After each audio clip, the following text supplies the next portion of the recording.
Hi friends, welcome to Vidya's Lifestyle. இன்னைக்கு நம்ம வீடியோல சண்டே ஸ்பெஷல் மட்டன் பிரியாணி தான் பார்க்க போறீங்க. மட்டன் பிரியாணி, சிக்கன் கிரேவி ஏற்கனவே போட்டுருக்கேன். 1/2 kg மட்டன் பிரியாணி பாஸ்மதி ரைஸ்ல நம்ம வீடியோ போடல. சரி இன்னைக்கு வாங்க இப்போ எப்படி செய்யுதுன்னு பார்க்கலாம். Friends, மட்டன் வந்து ஒரு 1/2 kg கிட்ட வேக வச்சிருக்கேன். குக்கர்ல ஒரு 5 விசில் விட்டு வேக வச்சிட்டேன். கருவேப்பிலை மல்லித்தழை எல்லாம் போட்டு கொஞ்சமா மஞ்சள் உப்பு இத மட்டும் போட்டு 5 விசில் வச்சு வேக வச்சிட்டேன். இப்போ பாத்திரம் காஞ்சதும் எண்ணெய் விட்டுக்கலாம் தேவையான அளவுக்கு. நான் 1/2 kg தான் செய்ய போகிறேன். நான் ஒரு 2 ஸ்பூன் நெய் விட்டுக்கிறேன். தேவையான அளவுக்கு விட்டுக்கோங்க. ஒரு 2-3 ஸ்பூன் விட்டுக்கோங்க. பட்டை கிராம்பு ஏலக்காய் இது போட்டுக்கலாம். இது கூட வந்து நம்ம பெரிய வெங்காயம் கட் பண்ணி வச்சுருக்கேன், இதையும் சேர்த்துக்கலாம். 200 கிராம் வெங்காயம், 200 கிராம் தக்காளி,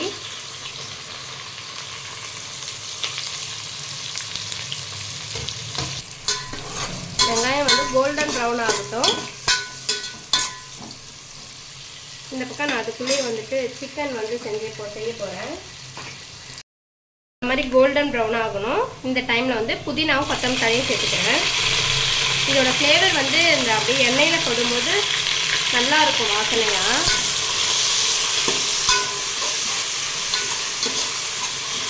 நான் இந்த மட்டன் பிரியாணி வந்து ஏற்கனவே வந்து சின்ன வெங்காயமும் புதினா கொத்தமல்லி பச்சை மிளகாலாம் சேர்த்து அரைச்சி நான் வந்து செஞ்சுருக்கேன்.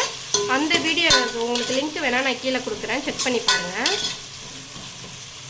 அதுவுமே சூப்பராக இருந்தது. இப்போ நான் வந்து புதினா கொத்தமல்லி டைரெக்டாக அப்படி சேர்த்துக்கிறேன். இப்போ இஞ்சி பூண்டு பேஸ்ட்டு 100 கிராம் இஞ்சி, 50 கிராம் பூண்டு 1/2 kgக்கு அரைச்சி வச்சுருக்கேன், சேர்த்துக்கலாம்.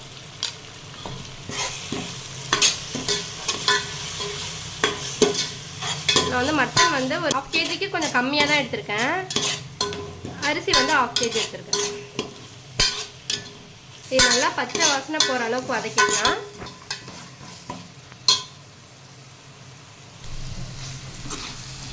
இங்கே வந்து சிக்கன் ஃப்ரை பண்ணிகிட்ருக்கேன் ஃப்ரெண்ட்ஸ். இந்த பக்கம் வந்து பிரியாணி செஞ்சிட்ருக்கேன். இப்போ வந்து தக்காளியும் பச்சை மிளகா போட்டுக்கலாம். இஞ்சி பூண்டு பச்சை வாசனை போனதுக்கப்புறம் போட்டுக்கோங்க. இதெல்லாம் கொஞ்சம் வதக்கிக்கோங்க. இது கூட இப்போ தயிர் சேர்த்துக்கலாம்.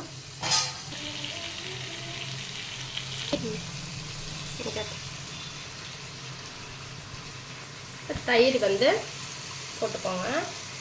நான் வந்து 10 ரூபாய் பாக்கெட் தான் போடுறேன், கரெக்டாக இருக்கும். 10 ரூபாய் பாக்கெட் 1/2 kgக்கு.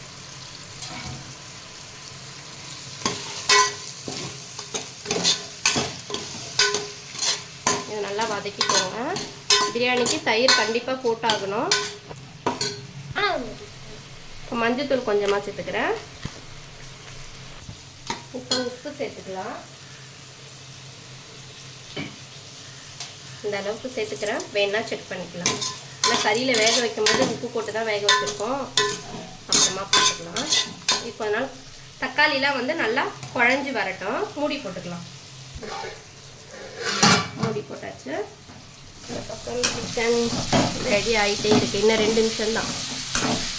தண்ணிலாம் ஊற்ற மாட்டேன், சிக்கன்லேருந்தே தண்ணி வரும், அதுலேயே வெந்துடும். சூப்பராக இருக்கும். வெறும் இஞ்சி பூண்டு பேஸ்ட்டு, சோம்பு, கரம் மசாலா தூள், மிளகாத்தூள் தான் ஃப்ரெண்ட்ஸ். மட்டன் நல்லா தண்ணியெல்லாம் எடுத்து வச்சுட்டேன். சூப்புமே நம்ம வந்து பிரியாணிக்கு ஊற்றுவோம்.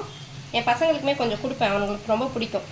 இங்கே வந்துட்டு மட்டன் வெந்திருக்கு. இந்த தக்காளி வெந்ததும் மிளகாத்தூள்லாம் போட்டுட்டு சேர்க்கலாம் ஃப்ரெண்ட்ஸ். இதை பாருங்க, நல்லா மூடி எடுத்துட்டேன். நல்லா தக்காளி வந்து கொஞ்சம் குழஞ்சி வந்திருக்கு.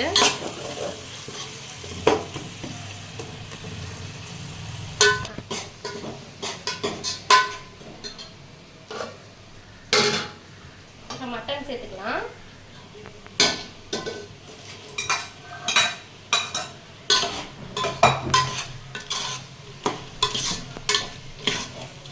மட்டன் சேர்த்து ஒரு 2 வதக்கு வதக்கிடலாம். மிளகாத்தூள் இந்த குட்டி ஸ்பூனால் ஒரு 2-3 ஸ்பூன் போட்டிருக்கேன், போதும். இதுக்கப்புறம் வந்து கரம் மசாலா தூள் சேர்த்துக்கலாம்.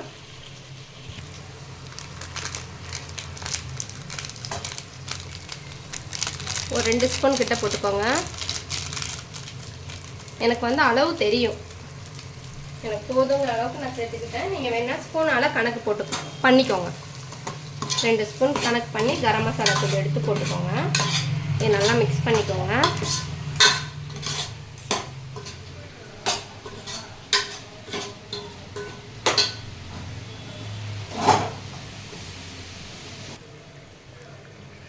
ஃப்ரெண்ட்ஸ், இதால் 2 கிளாஸ் பாஸ்மதி ரைஸ் எடுத்துருக்கேன். 2 நான் வந்து 3 ஊற்றிக்கிறேன். 1க்கு 1.5 கணக்கில் 3 ஊற்றிக்க போகிறேன். 2 மட்டன் சூப்பு வந்து கரெக்டாக 1 இருக்குது. 3 இன்னும் கொஞ்சம் இருக்குது, அதையும் ஊற்றிக்கலாம். அவ்வளோதான். இது நல்லா கொதிக்கட்டும். நம்ம இப்போ வந்து உப்பு காரம் செக் பண்ணிக்கோங்க. வேணும்னா அப்போ போட்டுக்கோங்க. அரிசி போட்டதுக்கப்புறம் நம்மளால் செக் பண்ண முடியாது, போட முடியாது. நான் வந்து மூடி போட்டுக்கிறேன். கொதிச்சதான் அரிசி போடலாம். அரிசி வந்து ஒரு 20 நிமிஷத்துக்கு முன்னாடியே பாஸ்மதி ரைஸ் ஊற வச்சுட்டேன்.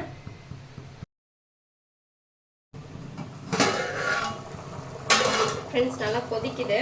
இப்போ அரிசி ஊற வச்சுருக்கேன் இல்லையா, அதை அப்படியே சேர்த்துக்கோங்க.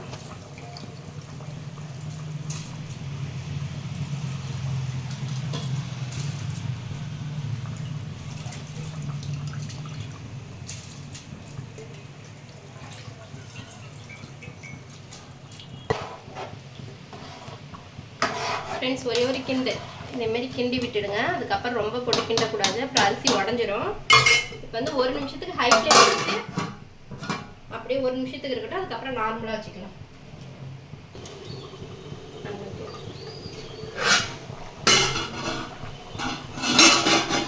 நல்லா கொதிக்குது. இந்த ஸ்டேஜில் வந்து 1/2 லெமன் புழிஞ்சிக்கலாம்.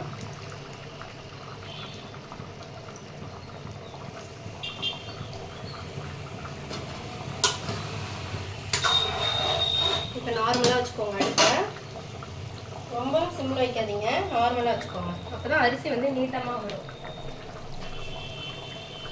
வந்து நெய் கூட ஒரு 2 ஸ்பூன் விட்டுக்கிறேன்.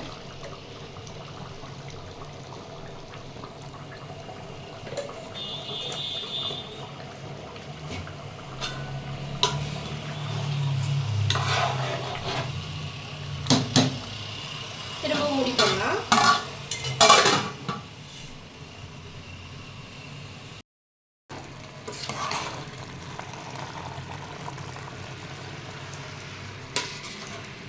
தண்ணி வந்து கொஞ்சம் கம்மியாகிட்டு இருக்கு. இந்த அளவுக்கு வந்து நார்மலாகவே வச்சு தண்ணி அப்படியே அடியில் எடுத்து விடுங்க. சூப்பராக இருக்கும். இன்னும் கொஞ்ச நேரம் கழிச்சு தம் போட்டுக்கலாம்.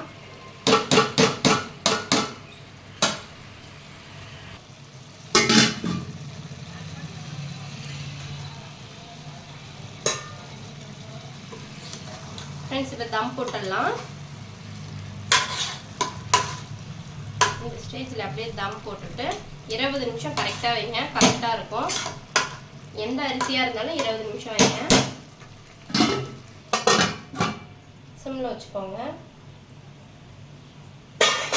இது மேலே ஒரு வெயிட் வச்சிடலாம். அவ்வளோதான் ஃப்ரெண்ட்ஸ்.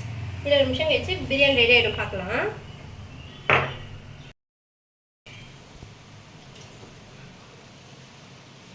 ஃப்ரெண்ட்ஸ், ஆஃப் பண்ணிட்டேன் அடுப்பை. இப்போ எப்படி இருக்குன்னு பார்க்கலாம்.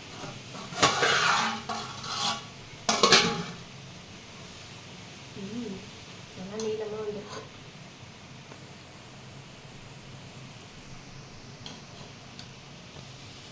சூப்பராக இருக்குது ஃப்ரெண்ட்ஸ் பிரியாணி. பார்க்கவே சாப்பிட்டு டேஸ்ட் எப்படி இருக்குன்னு சொல்கிறேன். அவ்வளோதான் friends, biryani ready. Friends, mutton biryani ready ஆயிடுச்சு. குக்கும்பரும் ஆனியனும் போட்டு தயிர் பச்சடி, சிக்கன் வறுவல். இங்கே பாருங்கள், தட்லேயும் பரிமாறியாச்சு.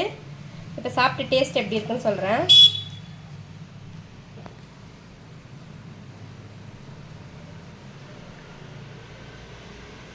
நல்லா சூடாக இருக்குது.